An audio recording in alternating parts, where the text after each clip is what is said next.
અમદાવાદમાં ફાયર એનઓસીના લાંચકાંડમાં એસીબીએ મોટો સપાટો બોલાવ્યો છે. અમદાવાદ ફાયર વિભાગના ચીફ ઓફિસર અમિત ડોંગરે અને તેના સાગરીત ભાવસિંહ ઝાલાની ધરપકડ કરવામાં આવી છે. 6 યુનિટ ફાયર એનઓસી આપવા માટે 36,000 રૂપિયાની લાંચ માંગવામાં આવી હોવાનો આરોપ છે. હવે એસીબીએ બંને આરોપીઓને કોર્ટમાં રજૂ કરીને 7 દિવસના રિમાન્ડની માંગ કરી છે. શું છે સમગ્ર મામલો, આવું વિગતે વાત કરીએ આ અહેવાલમાં.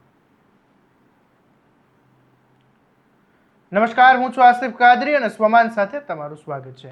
અમદાવાદ ફાયર વિભાગમાં ફાયર એનઓસીની મંજૂરીને લઈને લાંચનો મામલો સામે આવતા એસીબીએ કાર્યવાહી હાથ ધરી.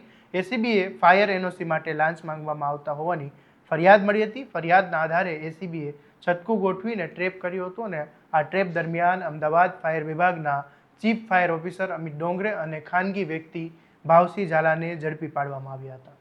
મળતી માહિતી મુજબ ફાયર એનઓસી આપવા માટે એક યુનિટ દીઠ 6,000 રૂપિયાની લાંચ માંગવામાં આવી હતી. કુલ 6 યુનિટ માટે 36,000 રૂપિયાના લાંચની માંગણી કરવામાં આવી હોવાનો આરોપ કરવામાં આવ્યો છે.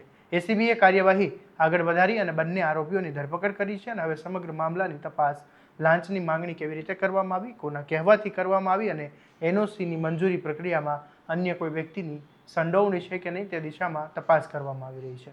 હવે સૌથી મહત્વની વાત એ છે કે એસીબીએ ચીફ ફાયર ઓફિસર અમિત ડોંગરેના ઘરે પણ સર્ચ ઓપરેશન હાથ ધર્યું હતું અને તપાસ દરમિયાન તેમના ઘરેથી 1,10,000ની રોકડ રકમ મળી આવી હોવાનું સામે આવ્યું છે. આ ઉપરાંત બીજા આરોપી ભાવસિંહ ઝાલાના ઘરે પણ સર્ચ કરવામાં આવ્યું અને બંને સ્થળેથી મળેલા દસ્તાવેજો અને રોકડ રકમની સામગ્રીની પણ તપાસ કરવામાં આવી છે. આપણે આગળ વાત કરીએ પહેલા એસીબીના અધિકારીઓએ શું કહ્યું આ મામલે એ સાંભળી લો. આજે જે થોડીક ઘણી તપાસ થઈ છે એમાં એવી જાણકારી મળી છે કે આ ભાવસિંહ છે એ નાનું મોટું ફાયરનું કામ કરે છે. વસ્ત્રાલ વિસ્તારમાં અમદાવાદમાં રહે છે, પ્રજાજન છે, કોઈ સરકારી નોકરિયાત નથી.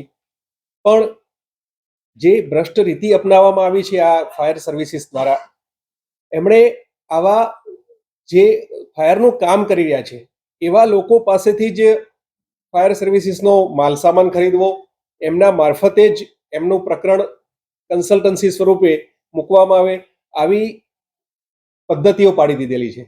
એટલે સીધા અધિકારી લાંચ માગવાને બદલે આવા કન્સલ્ટન્ટ મારફતે લાંચ માગી અને એમનો વહીવટ પૂરો કરતા હોય છે. સાહેબ, આની ખાનગી ફાયર સેફટીની દુકાન કે ઓફિસ કે એવું કંઈ છે આ ઝાલાનું? એ કેવી રીતે આ બધા નીતિ નિયમો અથવા તો કેવી રીતે આખી પ્રોસિજર પૂરી કરાવશો? એ તપાસનો વિષય છે. હજુ તપાસ એક દિવસ પણ પૂરો થયો નથી. એ ધીમે ધીમે તપાસમાં બધી વિગતો બહાર આવશે. પગાર કેટલો છે સાહેબ અને આ જે 36,000 માંથી તેને કેટલા મળવાના? એ તપાસનો વિષય છે. હજુ ઘણી બધી તપાસ બાકી છે. સર, હવે આ જે ચીફ ફાયર ઓફિસર તો પકડાય છે, જે અલગ અલગ ફાયર સ્ટેશનના ડિવિઝનલ ઓફિસર છે, એનઓસી આપવા માટે એમનો કોઈ રોલ હોય છે અથવા તો આપણે એ પણ તપાસ કરીશું કે એમના જે તે વિસ્તારની અંદર પર્ટિક્યુલર એમના દ્વારા કોઈ જગ્યાએ ભ્રષ્ટાચાર આચરવામાં આવ્યો હોય? ફાયર સર્વિસીસનું કામ છે એમાં છેક નીચેની કક્ષાએ એટલે કે તાલુકા કક્ષાએ જે ઓફિસો હોય છે એમનો અભિપ્રાય આવે પછી છેક લાસ્ટમાં આ તો ફક્ત મહાનગરપાલિકાની વાત આપણે અત્યારે હાલ કરી રહ્યા છીએ, પણ જે રાજ્યમાં બીજી પણ ઓફિસો છે એમાં પણ આ જ છે. આખી હાયરાર્કી છે તાલુકા અને જિલ્લા લેવલે, અને પછી છેક રાજ્યના સ્ટેટ લેવલે આનું પોર્ટલ છે એમાં મુખ્ય અધિકારી જે હોય છે એ મંજૂરી આપતા હોય છે. એટલે મહાનગરપાલિકામાં પણ એમના રિજનલ કે પછી ઝોનલ અધિકારી હશે જ. અમારે એ આખું ટ્રેલ હજી મેળવવાનું બાકી છે. એ તપાસ દરમિયાન મેળવીશું. કેટલા લોકો એમાં અભિપ્રાય આપતા હોય છે, કેટલા લોકો ફિલ્ડ વિઝિટ કરતા હોય છે અને છેલ્લે એને આખરી મંજૂરી કોણ આપતા હોય છે, એ બધો તપાસનો વિષય છે. તપાસ દરમિયાન બધી હાયરાર્કી લેવામાં આવશે. એક જ ખાનગી વ્યક્તિ રાખ્યો છે કે વિસ્તારમાં અલગ અલગ જગ્યાઓ પર અન્ય કોઈ વ્યક્તિઓ રાખ્યા છે કે કેમ? પ્રાથમિક પૂછપરછમાં કઈ સામે આવ્યું છે? પ્રાથમિક પૂછપરછમાં આવી વ્યક્તિઓ બહુ શાતિર હોય છે, કોઈ માહિતી આપતા નથી હોતા. માહિતીઓ કઢાવવા માટે અને એ બધી એમના ટેલિફોન ઉપરથી બધી ટ્રેલ મેળવવા માટે રિમાન્ડ માગી અને વિગતવાર તપાસ કરીશું ત્યારે બધું પ્રસ્થાપિત થશે. કેટલા ટાઈમથી સંપર્ક? બહુ કોઈ લાંબો સમય નથી થયો. ભાવસિંહ ઝાલા પહેલી જ વાર આમના સંપર્કમાં આવ્યો છે એવી આજે ફક્ત પ્રાથમિક તપાસમાં ખબર પડી છે, પરંતુ આગળ જેમ જેમ એમની ટેલિફોનિક ટ્રેલ મેળવશું ત્યારે વધારે ખબર પડશે કે ક્યારથી સંપર્ક. આજે ફરિયાદ દાખલ થઈ છે. એ ફરિયાદી અમને અમારા મદદનીશ નિયામક વડોદરા એકમ છે BM પટેલ, એમની સાથે અમને સંપર્ક કરીને એમની રજૂઆત કરેલી. એના આધારે અમે એમની જે માંગણી હતી લાંચની એ બાબતે વર્કઆઉટ કરી રહ્યા હતા. અમદાવાદનો કેસ હોય અમે અમારા સંયુક્ત નિયામક શ્રી મેઘાણી સાહેબ તથા નિયામક શ્રી પિયુષ પટેલ સાહેબ સાથે આ બાબતે થોડી ચર્ચા કરી અને એમનું માર્ગદર્શન મેળવીને આ કેસમાં આગળ વધેલા. અને આ જે આરોપી છે અમિત આનંદરાવ ડોગરે કે જે ચીફ ફાયર ઓફિસર છે અમદાવાદ મ્યુનિસિપલ કોર્પોરેશનની અંદર વર્ગ 1ના અધિકારી છે, અને એમને જે વચ્ચેના જે પ્રજાજન છે ભાવસી પ્રતાપસિંહ ઝાલા, તો આ ભાવસી પ્રતાપસિંહ ઝાલાના માધ્યમથી એમને લાંચની માંગણી કર્યાની હકીકત ધ્યાનમાં આવતા અમે તારીખ 7-8ના રોજ સાંજના સમયે આ બાબતે ડેવલપ કરી અને જ્યારે આ પ્રજાજન છે ભાવસી પ્રતાપસિંહ ઝાલા એ આ ફરિયાદીની સમક્ષ આવેલા ત્યારે એસીબી ટીમે એમને એ વખતે લાંચના નાણાં સાથે ઝડપેલા. અને એ વખતે એમની જે ફરિયાદ હતી એ મુજબ બિલ્ડિંગ દીઠ એનઓસી ફાયરનું જે રિન્યૂ કરવાનું હોય છે, ફાયરની જે રિન્યૂ પોલિસી છે એ મુજબ દર 2 વર્ષે બિલ્ડિંગને ફાયર રિન્યુઅલ કરવાનું હોય છે. એ ફાયર રિન્યુઅલના પેટે દરેક બિલ્ડિંગ દીઠ 6,000 રૂપિયાને પ્રમાણે 6 બિલ્ડિંગના 36,000 રૂપિયાની માંગણી કરેલી, અને 36,000ની માંગણી કરતા આ ભાવસી પ્રતાપસિંહ ઝાલા જે પ્રજાજન છે એ એસીબીની ટીમના હાથે રંગે હાથે પકડાઈ ગયેલા. ત્યારબાદ એમને પકડાતા જે આ અમિત કુમાર આનંદરાવ ડોગરે છે જે અત્યારે chief of fire officer Ahmedabad છે, એમની સાથે એ વાતનું સમર્થન માટે કરતા એમને હેતુલક્ષી વાત કરતા એ પણ એમનું સંડોવણી ધ્યાને આવતા આ બંને આરોપીઓને એસીબી વડોદરાની ટીમ દ્વારા એ દિવસે અટક કરવામાં આવેલા છે.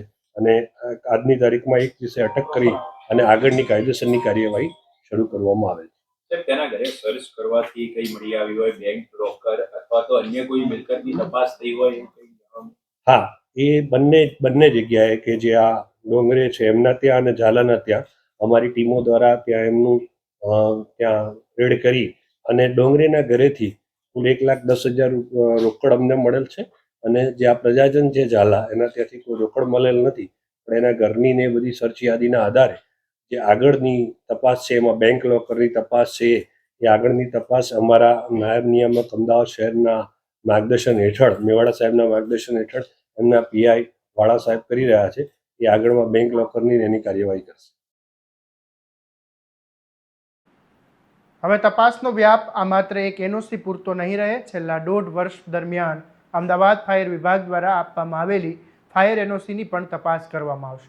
એટલે કે હવે સૌથી મોટો સવાલ એ છે કે 1.5 વર્ષમાં કેટલી એનઓસી આપવામાં આવી, તેમાં કોઈ ગેરરીતિ થઈ હતી કે નહીં, અને જો લાંચની માંગણી થઈ હતી તો તે આ સમગ્ર પ્રક્રિયામાં અન્ય કોઈ અધિકારી કે વ્યક્તિની ભૂમિકા છે કે નહીં. આ તમામ સવાલોના જવાબ હવે એસીબીની તપાસ બાદ જ સામે આવશે. હાલ બંને આરોપીઓને કોર્ટમાં રજૂ કરવામાં આવ્યા અને એસીબી દ્વારા 7 દિવસના રિમાન્ડની માંગણી કરવામાં આવી છે.